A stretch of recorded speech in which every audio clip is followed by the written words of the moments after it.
নরেন্দ্রপুরে EM bypass সংলগ্ন নামী পানীয় কোম্পানির বাথরুম থেকে উদ্ধার হয়েছে এক শ্রমিকের রক্তমাখা দেহ। নিহত যুবক বছর 30-এর কবির হোসেন। পুলিশ সূত্রে জানা গিয়েছে ওই যুবকের শরীরে একাধিক আঘাতের চিহ্ন ছিল, রক্তে ভেসে যাচ্ছিল বাথরুমের মেঝে। জানা যাচ্ছে মাত্র 8 মাস আগে বিয়ে হয়েছিল কবিরের। গত 22 অক্টোবর দুপুর থেকে নিখোঁজ ছিল সে। আরো জানা গিয়েছে ওই দিন দুপুরে পরিবারের সঙ্গে শেষ কথা হয়েছিল তারপর থেকে ফোন বন্ধ থাকায় উদ্বেগ বাড়ে পরিবারের মধ্যে। পরের দিন তারা সরাসরি ওই সংস্থার অফিসে গিয়ে খোঁজ নিলে কর্তৃপক্ষ স্পষ্ট কিছু বলতে পারেনি। কেউ বলেছিল ওর তো শিফট এড়িয়ে গিয়েছে, কিন্তু কোম্পানির অ্যাটেন্ডেন্স রেজিস্টারে দেখা যায় আউট মার্কই করা হয়নি। এই অসঙ্গতি নিয়ে ক্ষোভে ফেটে পড়েছেন মৃতের পরিবারের সদস্য এবং সহকর্মীরা। তাদের স্পষ্ট অভিযোগ, কোম্পানির ভেতরে পরিকল্পিতভাবে কবিরকে খুন করা হয়েছে। ঘটনার পর থেকেই কর্তৃপক্ষের অধিকাংশই গা ঢাকা দিয়েছে।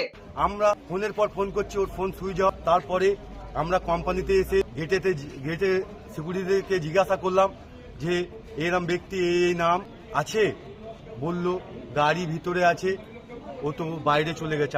ওরা বলে ছেড়ে দিল ও ভিতরে ক্যান্টিনে ঘুমাচ্ছে, নালে গাড়িতে ঘুমাচ্ছে না দেখে তাহলে ওরা গাফিলতি করেছে। আমরা ওই দিন রাত্রিতে বাড়ি চলে গেছি। ফের কালকে সকালে এসে যখন ফের সিকিউরিটিকে জিজ্ঞেস করি, সিকিউরিটি বলছে ও তো ভিতরে নেই। তারপরে আমরাও সকালে বাড়ি চলে গেছি। 23 তারিখ সন্ধ্যাবেলা মিসিং ডায়েরি করেছি।